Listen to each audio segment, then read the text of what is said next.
it's listed as Chris Brian Pick's sitting Davis out on with my preview screen. Brian Davis, or Chris Pick's sitting out with Brian Davis, who is running for District 3 Commissioner in, was it Lee County? Yes, sir. Okay. Brian, tell me a little bit about yourself, man. Up to this, what you do in the past. A little bit about your bio. What brought you up to this point in time? What brought me to this road, this particular path? Yeah. Yeah. So there's not a lot of interesting things, to me, because I know my story, but maybe I can find a few highlights here. I enlisted.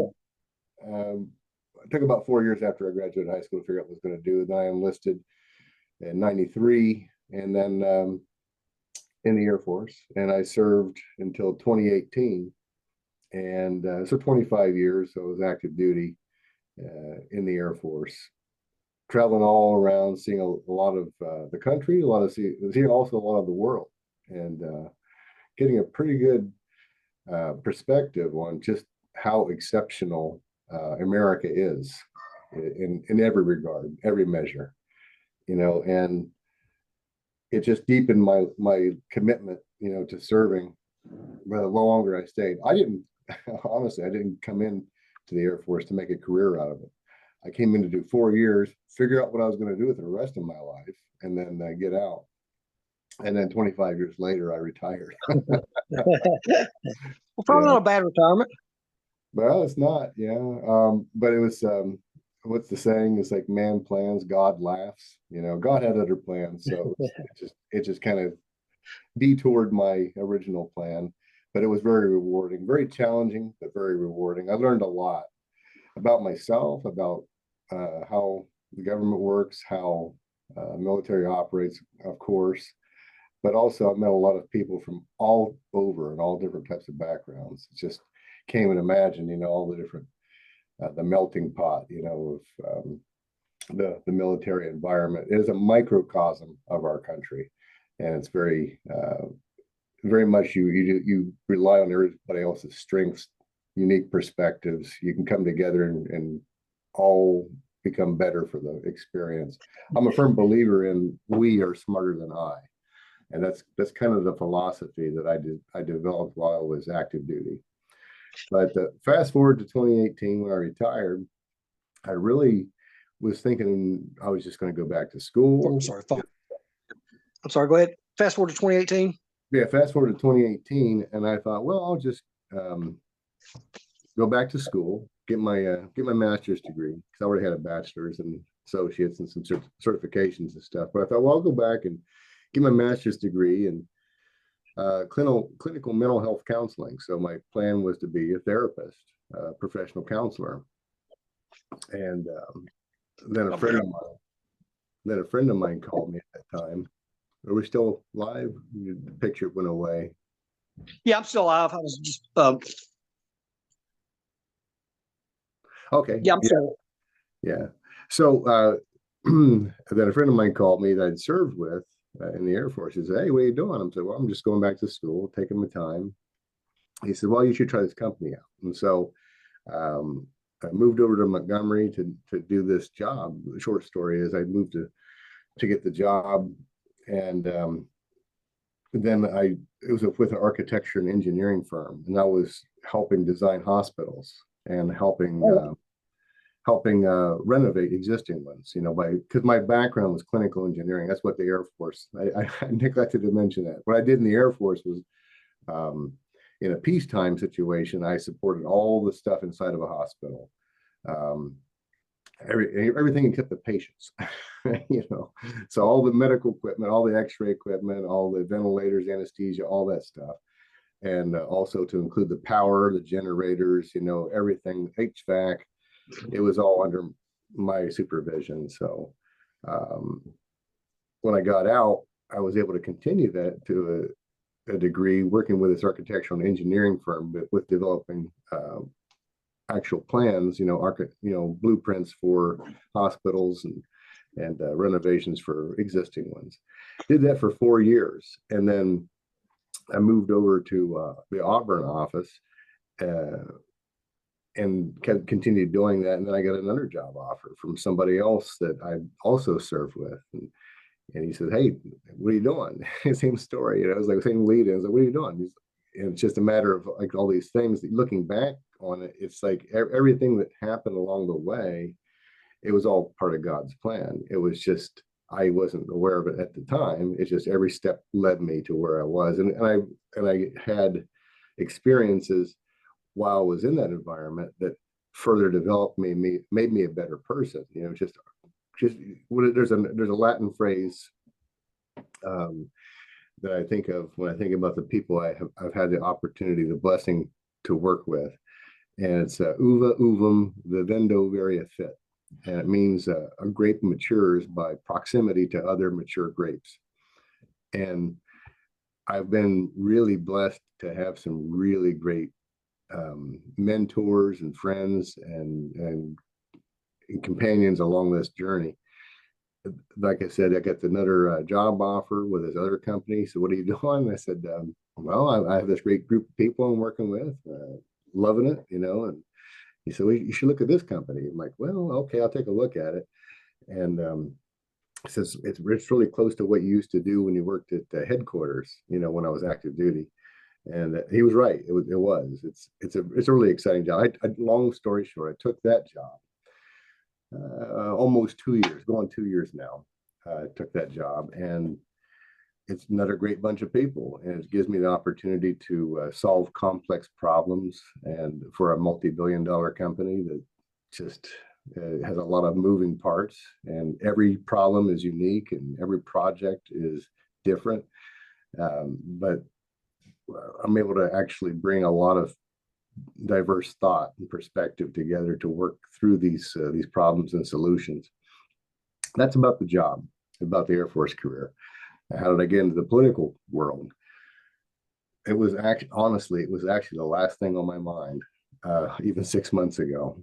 And Yeah, well, what's going on in Lee County, man? That's got you want to take on a 4-term incumbent.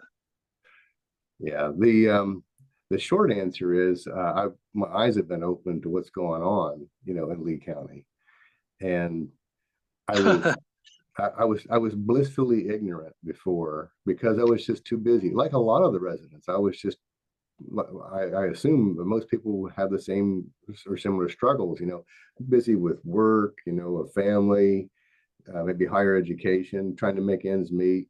Yeah, not a lot of time to do research on what's going on in my local neck of the woods. But a friend of mine that I actually made through my wife. Actually, she's a graphic designer, and she was helping somebody on a political campaign a couple of years ago. He was running for the Alabama State House, and he did really well. And she did a lot of marketing products for him. So he was the one that actually kind of asked me and brought me into it. He says, "Hey, what do you got going on?" It's kind of like the same thing with the people asking me about what my job prospects were. I'm like, well, this is what I've got going on. It's like, and it just seems like all these people just kind of like, yeah, we understand that, but here, look at this thing though, because your plan wasn't good enough. That's not what he said, but it's almost comical, in retrospect to see how things have kind of developed that way. But he said, well, I'd like you to consider running for District 3 in Lee County.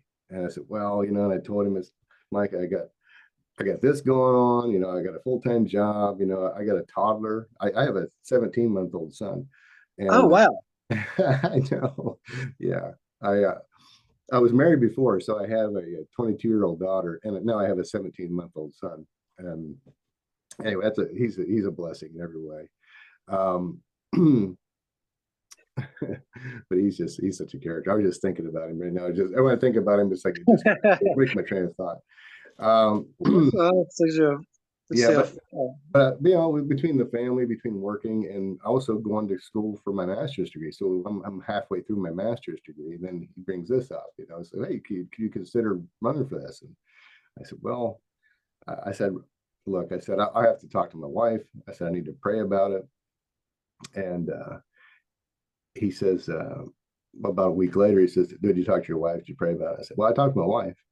And he says, and he said, "Well, did you pray about it?" Like, not yet. It's like a week or two goes by, and he said, "Did you pray about it yet?" I'm like, "No." It's like, because honestly, sometimes I don't know if you've ever been there in this spot, but I was actually afraid of what the answer might be and how it might affect me.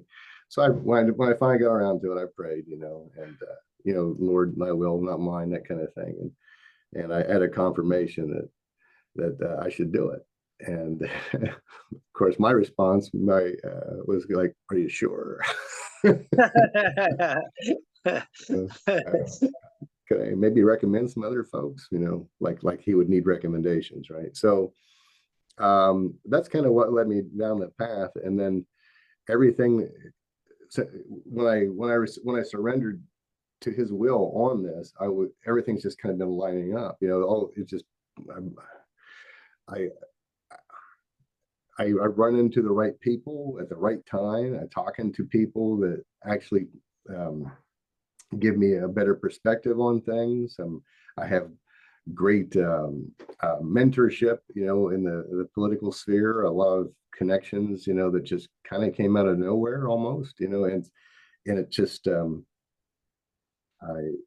I just know it's doing the right thing. I guess that's how, and I guess maybe the why is a little bit maybe is worth explaining too.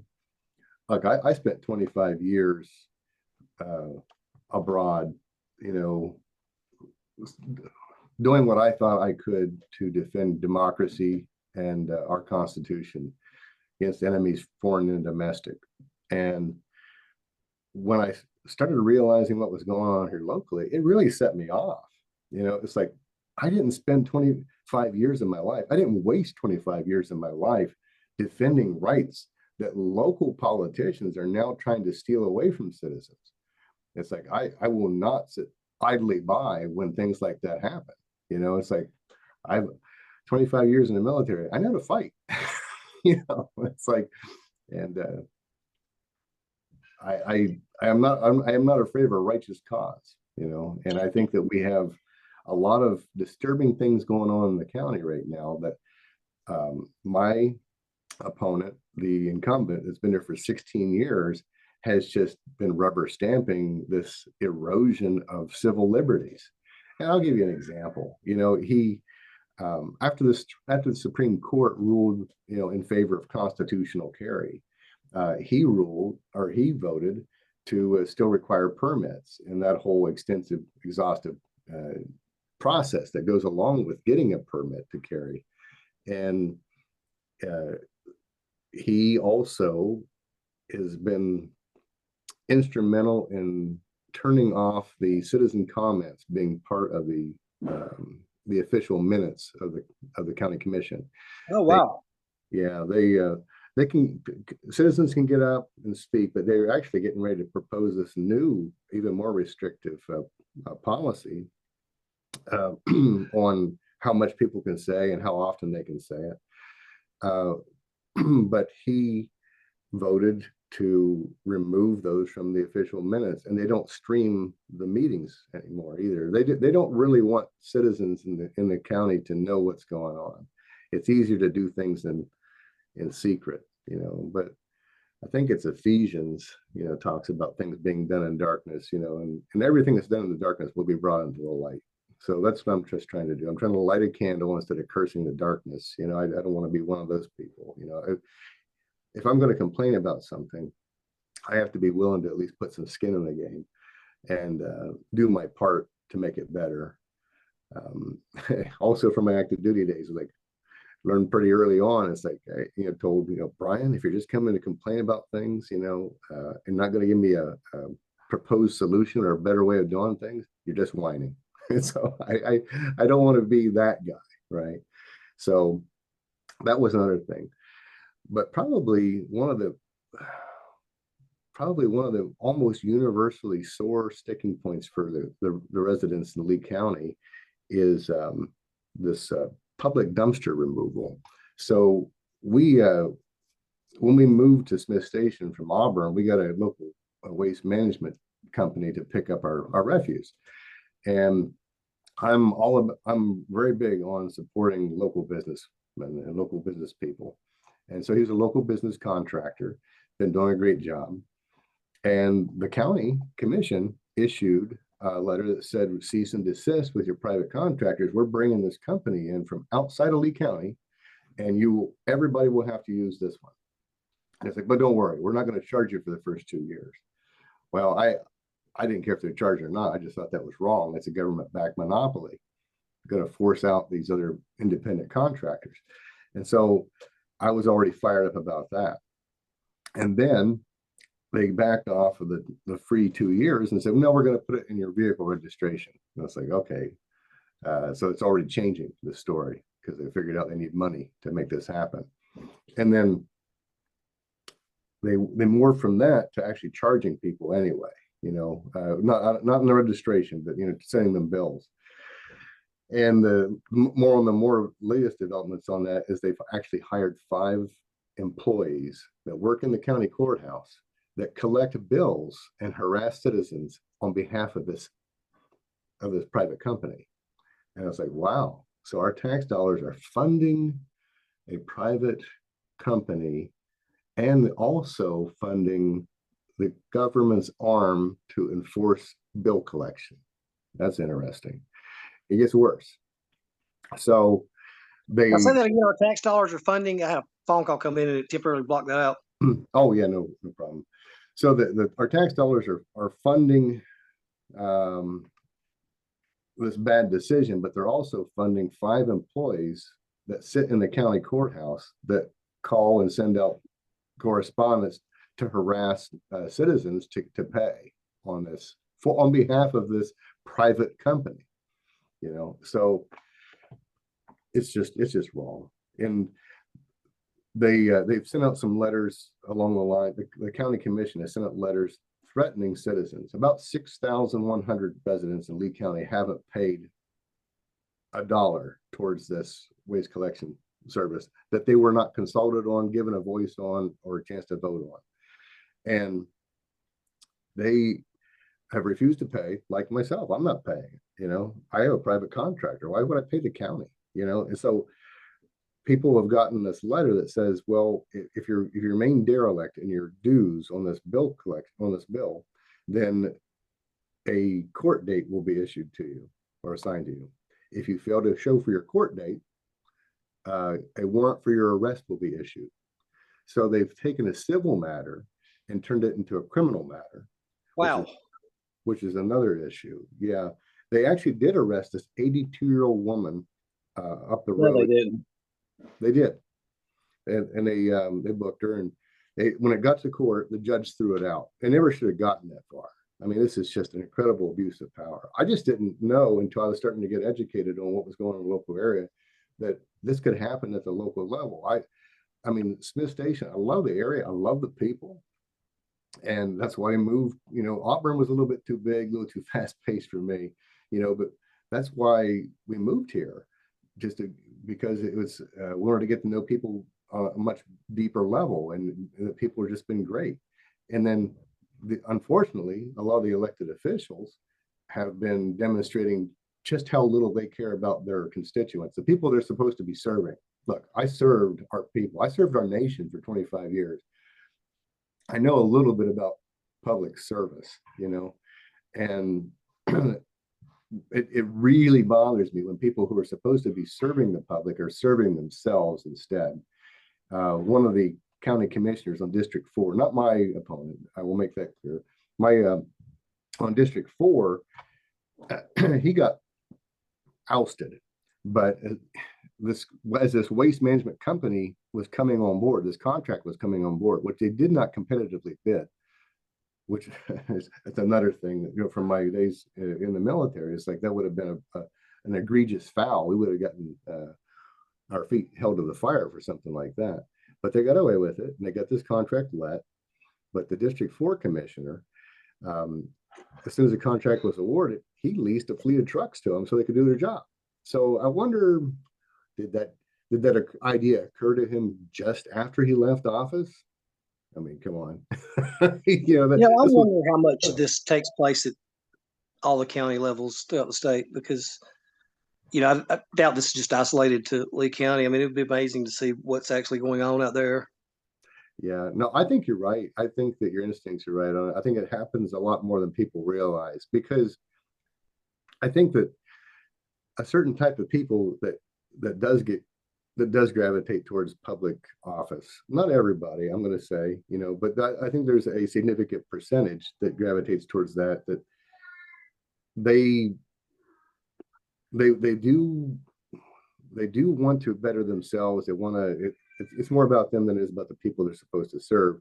And in that process, they are not real forthcoming with information. They count on people being distracted by work, by family, by name anything, entertainment. It's like that's a big one. We would to be too busy and distracted to keep an eye on what's going on. So they do a lot of stuff just while you're not, while we're not paying attention.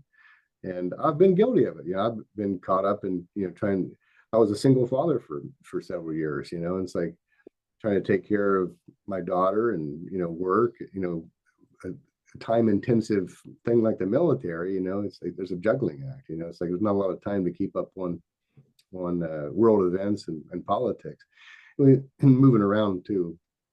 The stuff that I've uncovered, like what got me into this. I'll tell you some of it, but I thought about running for a House seat, and a friend of mine who's a former lieutenant governor told me, he said, "You're a good writer. Why don't you just focus on this?" He said, "You'll have a lot more fun and won't expose yourself to other stuff."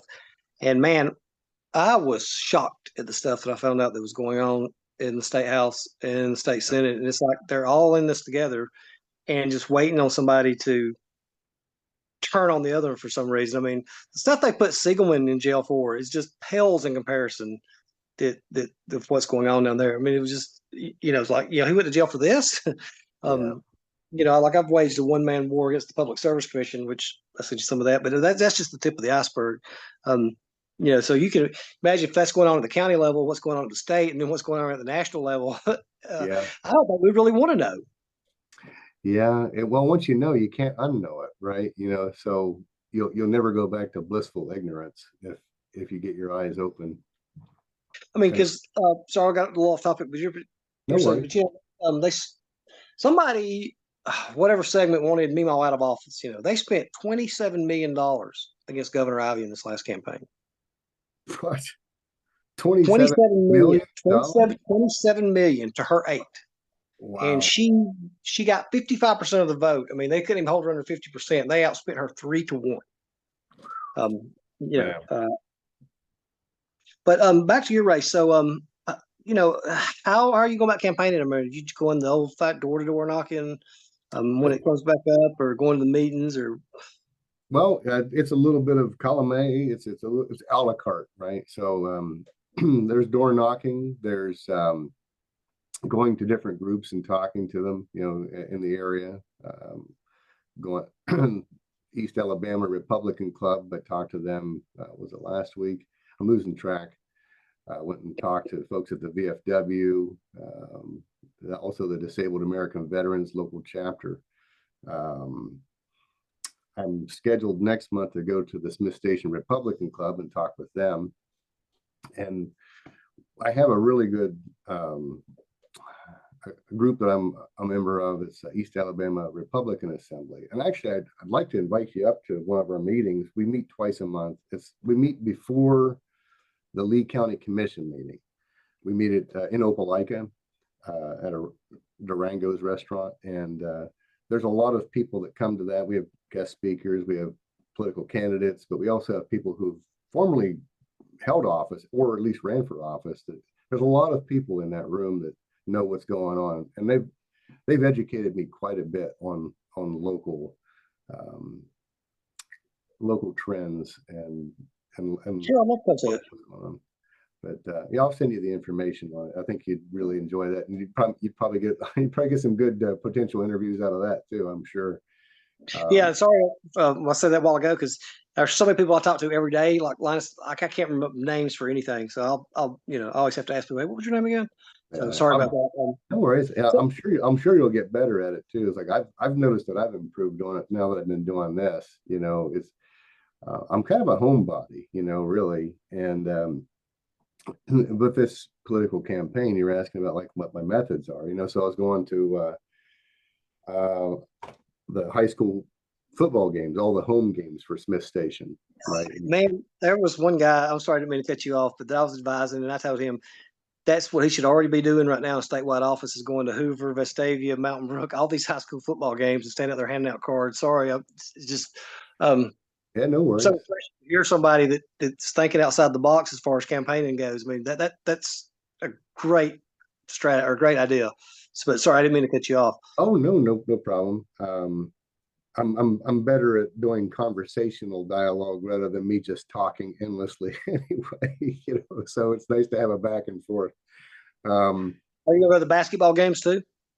No, and I fielded that question to the folks who've been doing this a lot longer than I have, and they said, well, probably you won't get as the bang isn't worth the buck for going to the basketball games here in the area. I'm like, okay, but the Smith Station high school football games, they're like, that's where it's at. It's like you're gonna meet a lot of people there, and I did. And you're probably gonna run into the same kids that played basketball that played football too. Maybe I'll have to maybe revisit that.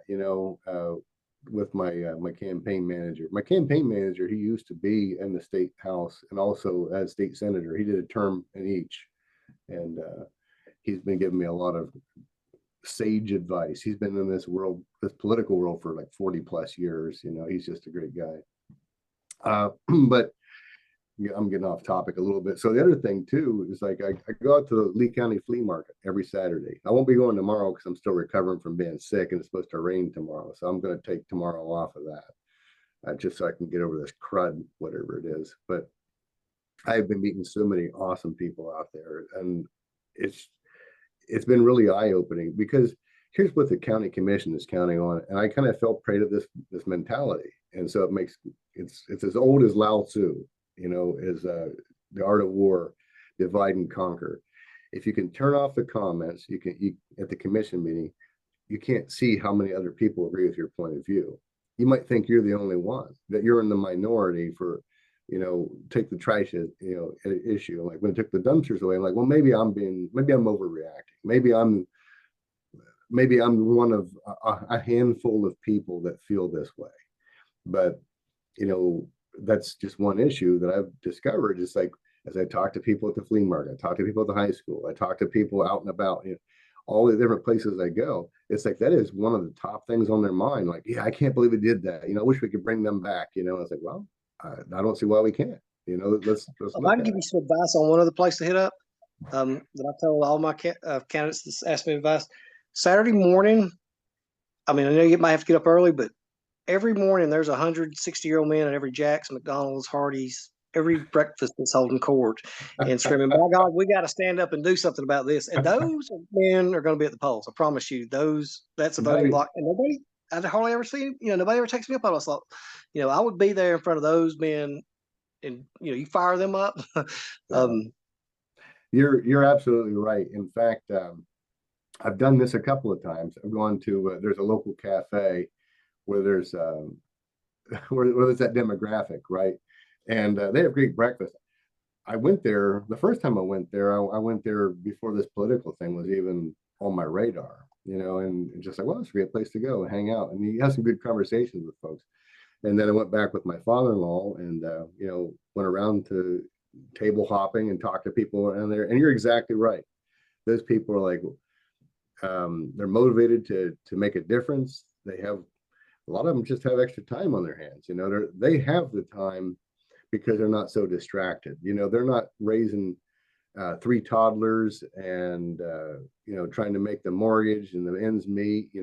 At the same time trying to keep up on local events, and they are also a wealth of historical information, and perspective. And I've always really appreciated that about older generations. So you're right, and I need to probably widen my exposure there and go out to more locations and talk with folks and get the message out. It's been just one of the things. It's been foremost on our minds. Is just getting name recognition out there. Getting people to know who I am and getting engagement, and we were getting that. And I was. Again, it's just one of those things that's just kind of fallen into place. My wife built me a Facebook account because I'm terrible about I'm terrible about that kind of stuff. It's like we had a I had a Facebook account before, years ago, and I just never kept up with it. And so my wife ended up logging into it for me. It's like, hey, do you know so and so? Do you know this person? I'm like, oh yeah, you can do it. You can accept a friend request. I know that. But if people had depended on me to interact in Facebook, they would have thought that I got abducted or I died years ago. Because it's like I never posted anything. And I jokingly said it, but it was true. When my wife took over the account and merged our account to make a family account, I didn't even know how to log into it. And it was just my job. My job is on the computer all day. So at the end of the day, pretty much the last thing I want to do is get on the computer again. And but on top of that, I was also doing a lot of schoolwork online. So it's like I was so burnt out, on computers. It's like I don't want to mess with the social media stuff. She's been a godsend in that. She's been really terrific setting it up for me, setting an Instagram. I think I have an Instagram and a Twitter account too. And she's doing. Yeah, I love Twitter, man.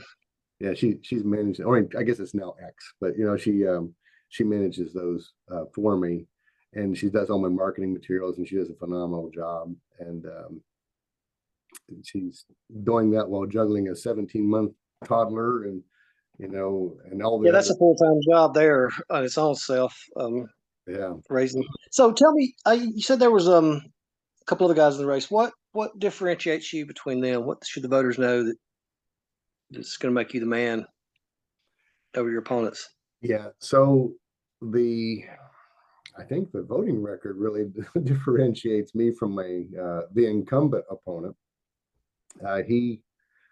His record speaks for himself. It's like he's trying to chip away at the Second Amendment, and with his support on turning off comments, and then the more restrictive policies on citizens will not be allowed to talk again on something they've already talked about, and they will not entertain more than two citizens to talk on the same subject.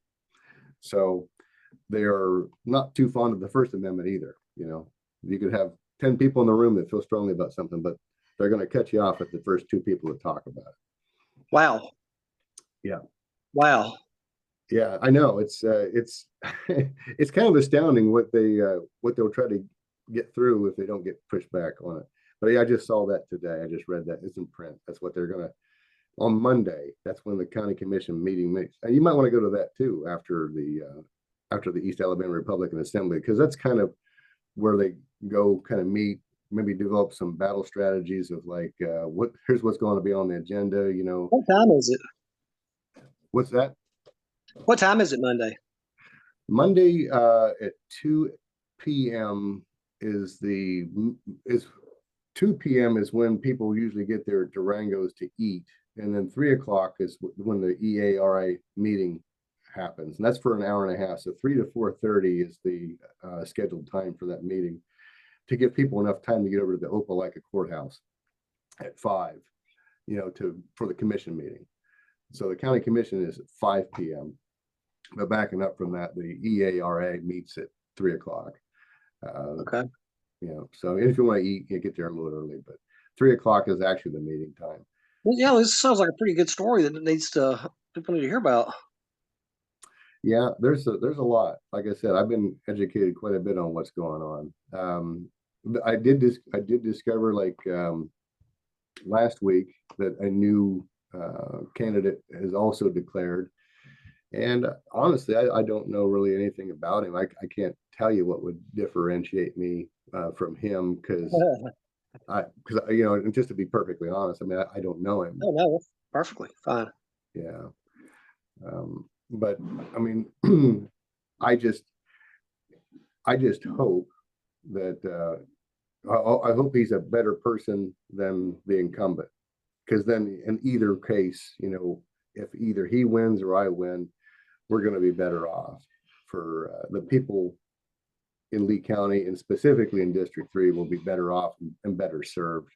I don't know how it could get much worse, but you didn't want to say that out loud and tempt fate, right? So I'm not going to entertain that thought too much, but I know that things are kind of sliding down the wrong direction. There's an erosion of rights. There's a very paternalistic attitude that comes from this commission. It's like basically where it's almost like, just sit down, peasant. We'll tell you what we're going to do. The first meeting I went to there, this might help frame and paint a picture. The first county commission meeting I went to, every one of the commissioners that sat behind their raised up table, their elevated station, they didn't make eye contact with the citizens that got up to the lectern to actually voice their concerns. In fact, the probate judge, who's also dual hatted as the chair for the commission, he's not one of the elected commissioners. He's the probate judge, and Lee County is one of the few counties in Alabama that still does that. He and everybody else on that county commission were sitting behind their table looking down, and he could have been playing Candy Crush behind the table for all I know, or checking his email or news feeds or whatever. But they wouldn't even respect the citizens enough to actually make eye contact. And I thought that was just completely it was shocking is what it was. As I've mentioned before, I'm going into a degree program for clinical mental health counseling. I'm a pretty big believer in empathy. You need to care about your fellow human being. and right. And I did not sense that from this commission at all. It's like, you can't even respect me enough to look me in the eye when I'm talking to you. It's like, that's something you learn as a child, from your parents, hopefully. It's like, be respectful, look people in the eye when you talk to them, and when they're talking to you. And it's even those little things that are just kind of tells, of what their estimation of the citizenry of their constituents is. And that needs to change, because public service should be about serving the public, and they should be afraid. They should be afraid of the positions that they hold, and those positions being taken away. Government that fears the people, well, then there's liberty. If people fear the government, there's tyranny, and it can start at the local level. I think Ronald Reagan said it, the best ideas in government start at the dinner table, the family dinner table. And that's what we're looking to try to do here. Start local, one shovel at a time. Just shovel the manure one shovel at a time. Get things cleaned up. All right, Brian. My phone's down to 1%. I didn't realize it was not charging on here. So if it cut, that'll be the follow-up. I think that was all the questions I had for you right now. The camera for just a second. I want to ask you about something, if that's all right. Yeah, that's fine. Okay. Where we're at.